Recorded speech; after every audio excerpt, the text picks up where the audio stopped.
My property management system that I created gives me over 110% of my rents each and every month consistently.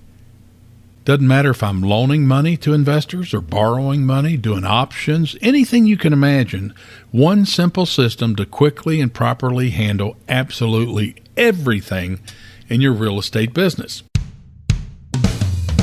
You're listening to 5 Hour Real Estate Week, where you'll learn to consistently buy real estate in only 5 hours a week. So if you're ready to invest in real estate, achieve financial freedom, and own the lifestyle you deserve, even with your job, this is the show for you. Now, here's your host, Mike Butler. All right, let's tee this puppy up and get her going. In this episode, we're going to talk about your must-have proven efficient systems.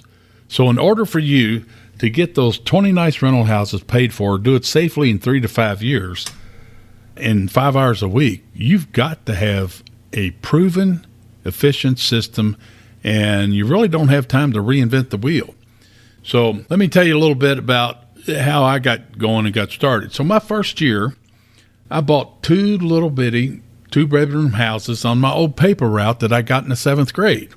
Being the oldest of 7 kids, I got the paper route to pay for my PhD. That's my private high school diploma. And this paper route was handed down through all of my siblings so they could pay for their private high school diploma, their PhD. Now, keep in mind, even to this day, I've never gone to a bank to buy an investment property, and I never will. And I never set that out as a goal. It's just I started out with less than $1,000 in the police officers credit union. My wife was in nursing school. We had 2 beautiful babies, so I didn't have any money. I couldn't do 25% down or 20% down. I had to figure out how to do this without money. And so my first year, I bought 2 little 2-bedroom houses. The second year, I had a goal to buy 1 house per month, and I bought 18 that year. Interesting. So the third year, and all this is with my job now, okay? The third year, my original goal was to bump up my goal to buy 2 houses per month. But I attended a conference down in Florida for real estate investors, and back then, if you're old enough to remember, they had these little buzzwords that they used from time to time.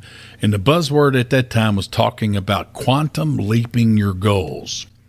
So shoot for the moon when you set your goal. If you fall short, are you a loser? No, you're just a star. I said, I didn't know what the definition of quantum was, but I assumed that it's kind of like quads, so I'm thinking 4. So I'd set a goal to buy 2 per month. That's 24 for that year. So if I'm going to quantum leap my goal, then that's 24 times 4 is 96. Oh, what the hell? Let's just make it 100. Okay? So I actually accepted my own personal challenge on that goal to buy 100 houses that year. And boy, you talk about a paradigm shift in my noggin, in my head, to try to figure out a way to make this work. I had to have an efficient system, or I could never, ever come anywhere close to that. I was terrified with doing 24 that year, 2 per month. So that year, I implemented my systems, and I fell short, and I bought 84 rentals. Wow, what was my original goal then? 24? I quantum leaped my goal, and I bought 84? Wow, with my full-time job. And to pull this off in 5 hours a week, I had to have a simple, effective system. Yeah, I had to have a buying machine. That was true. But as I started acquiring rental properties, I thought it was kind of like owning stock. I'd buy an ugly house, I'd fix it up, put a tenant in it, then I'd start getting checks in the mail. That's what I thought. Nope, that takes time too. And then come tax time, oh my gosh, I didn't have a round wheel that rolled every day. I had a triangle. It wasn't even a block. So I got slammed. I ended up burning midnight oil on 4 different ends, and that wasn't fun. So I had to figure it out to make it fun and to make it effective, and it had to be simple. So I want you to keep in mind, this is before the internet, this is before websites, before email, before text messages, and it was all done on paper and voicemails, and we had the kind of cell phone back then was what's called a bag phone. Remember the brick phone, if you're old enough? Well, we had a bag phone. It plugged into your cigarette lighter, had a bag, you run an antenna out on top of your car, and you had like a corded handset. And those were the days, if you can remember. So, and on top of that now, okay, I went and looked at a lot of properties. I made offers on a lot of properties using my investor pledge that we just talked about. So, and here's something I want to stress to you, because this is so important in your buying machine system. My follow-up system that was paper, all by its lonesome, produced 41% of my deals. That's almost half of my deals came from follow-up. Think about that. Almost half, 41%. And it was done on paper. And here's what was really, really cool. I remember being on the top deck of a cruise ship in Barbados in the port, and I was checking my voicemail. I get up early in the morning, go up there with my man purse, my Franklin Covey daytimer, and check my voicemails and see what's going on in the real estate. My wife didn't want me to do anything real estate while we were on a family cruise. Well, I had this lady call me up, and I'd been to her house about a year before, and we could not work out a deal for me to buy the house. But I got a voicemail from her that says, "Hey, Mike, you were here a while back, and I'm ready to sell my house now." So no technology here other than the cell phone voicemail. In 20 seconds, I had retrieved all the information about her house, when I visited it, what repairs was needed, what my offers were, and what she wanted to do. She wanted to stay there and rent it. Wow. I still remember the smell in her house, the dog, little Chihuahua, nipping at my ankles when I was walking through the house. And so I called her up. We put the deal together over the phone. I did a 3-way call, which cost probably $18 a minute back then, with my real estate attorney, my closing attorney. And she scheduled her date and time that she wanted to do the closing. I said, great. Okay, now Harry, my attorney, he has my power of attorney. And so the closing was scheduled. And so I get off the phone there and I said, Harry, I'm going to call my banker, and I'm going to have him call you when you get the closing statement ready to see how much money. So I called my banker from up there and I said, I'm doing a closing down at Borders. I want you to take a check down there from my bank account and forever how much Harry says it needs to be. And said, okay. So that was done. And so he did the closing statement. He did the rental agreement for the lady staying in the house. And while I sat on the beach the next day, drinking my foo-foo drinks or whatever, watching my daughters and my wife play in the sand and the beach and the sun. We were at Megan's Bay. The next day we're at Megan's Bay. And that's in St. Thomas, and just had a blast. Now, that is one heck of a follow-up system without technology, and other than a cell phone. Pretty cool. So I can show you, and I'm going to show you, how you can use that same system as well. And the technology we have today only makes it more efficient and faster. So in today's world, you got to have systems because there's a lot of moving parts. And with you having a job, you don't have a whole bunch of time to sit there and devote to, spending 8 hours doing this or 3 hours doing that. I mean, you've got to have a simple system that works. And so my goal was to create one system that did it all. What do I mean by did it all? As I pay bills and make bank deposits, it does my books. Wouldn't that be nice? My property management system that I created gives me over 110% of my rents each and every month consistently. Doesn't matter if I'm loaning money to investors or borrowing money, doing options, anything you can imagine. One simple system to quickly and properly handle absolutely everything in your real estate business. I created this for me, Mike Butler, the real estate investor. Never in a million years did I dream that I would be talking to you about this right now. Okay? But it's called the Investor Books Pro System with Tenant Tracking. It's America's only complete system for real estate using QuickBooks Pro.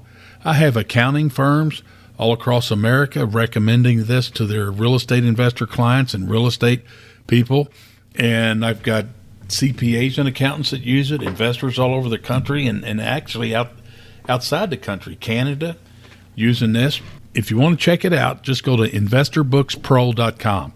investorbooks.pro.com. Yeah, I'm plugging it here, and that is one of my things that I created, but I promise to you I could have never achieved the level of success that I have today without this foundation. This is the cornerstone, the foundation that I was able to build my empire on. And you don't have to build an empire. If you want to have 5 properties, it'll work just fine for that. If you want 20, that's fine. If you want 50, that's fine. Okay, I've got one client that has 14,000 units all in apartment communities scattered all over America, and he uses this. So I created this for me in my business, okay? And I want you to have the same system that's going to give you the confidence, the peace of mind. Think about this. Have you ever heard of a good deal? Maybe you're at your local RIA group or something like this. An investor says, hey, I've got 24 properties that I want to retire and move to Florida. And you're thinking, man, I'd love to have them. He's going to offer seller financing on all of it. Just a crazy killer deal. And you'd love to do it. But you know what? You've got your job. And those 24 units just might be a little too big a bite to chew on or a bite to take right now. And the last thing you don't want to go belly up. So I'll tell you, I passed on some deals like that because I was scared it was too big a bite and it might be too much for me to handle. But this system here, I wouldn't bat an eye to buy 200 units and add them into this system because it works, it's proven, and it's going to save me money, make you money, save your money, and at tax time, it's a breeze. So back to our systems. You must have procedures and documentation for your business. Everything from screening applicants, the 159-point rent-ready checklist, so you've got like your airplane pilot's checklist to make sure it's ready, the move-in process, move-out process, work orders, rehab, so much more, your buying system, how to add another property, how to sell a property. All of these things, they need to be in a simple, proven, efficient system. Okay, and combined with that, okay, along with your systems here is, you can think about software, you can think about technology, and all those things are very, very important, and they do help you out, saving time, make more money, be more efficient, okay? But here's one that is often overlooked. You must build your team of experts for your real estate business. Now, what do I mean by that? Build your team of experts. Okay. One that I hear all the time, so many investors, they view their insurance agent as the enemy. I don't view my insurance agent as my enemy. I view my insurance agent as part of my team. And I did 3 or 4 interviews before I hired him back in 2000. And I would interview him, ask him questions. If he didn't have an answer, if he said, what I liked about him was he said, you know what, that's a good question, I don't know. Let me give you an example of one of the questions. Okay, so let's say you got your buying machine cranked up and you find a house that's worth $100,000 and you get it under contract, needs a little bit of help. You get it under contract for $50,000. You haven't closed on it yet. You don't own it yet, but you want to wholesale it. And so you call up some other investors and you say, hey, I got this house over here at 123 Main Street. I'll take $60,000 for it. And they're going, wow, that's a great price. So they all run over there and look at it. Well, unknown to you and maybe unknown to them, maybe the 3rd, 4th, and 5th step going down from the kitchen to the basement is missing. The electric's off on the place and somebody goes down the steps and they break their leg. Ask your insurance agent, are you covered for that? Does your insurance cover something like that on a house you don't own? But yet you cost them to go over there and look at it. Think you're going to get sued? I'd say probably yes, but think about those kind of things that, because you're going to be involved in that a lot. So what I ended up doing is getting a business policy, and it covers all that. Okay, so your insurance agent is part of your team and is not your enemy. How about your CPA? Don't use like those commercials on TV says my cousin's ex-wife, 3rd cousin removed, whatever, blah, blah, blah. Fool you on family and stuff. You need to get somebody that's competent, that's a real estate investing expert CPA. How about a CPA that owns rental property themselves? They're going to stay on top of all the stuff there. So your CPA needs to be part of your team. Okay, your real estate attorney. You need to get a competent real estate investing expert attorney that's part of your team. And one of the things that I created with the help from my real estate expert attorney and my real estate investing expert CPA, who does own real estate investments, Together, we created the 7 must-ask questions with the answers before you hire them. So I want you to ask these 7 questions to folks that you're looking to hire as your real estate attorney. And if they can't answer those questions properly, you don't need to be using them, okay? You need to ask the CPA these 7 questions. And if they hem-haw around and they don't give the answers that's on your cheat sheet there, then you don't want to hire them. You want to get somebody that answers those correctly, because you need an expert, okay, to be on your team. So insurance agent, CPA, real estate attorney. Now, this is not counting any kind of part-time staff or handymen or contractors or anything like that. I'm just talking about building your team of experts for your real estate business, okay? So with that, we're going to wrap this episode up, and we'll take on the next one. See you on then. Bye-bye. Glad you joined us for another episode of 5-Hour Real Estate Week. The best thing you can do now is put this information to action. To help you get started, Mike created a free resource for you called How to Buy 50 Houses a Year, Even with Your Job. Download it now by going to mikebutler.com/50 houses. And we'll see you on the next episode.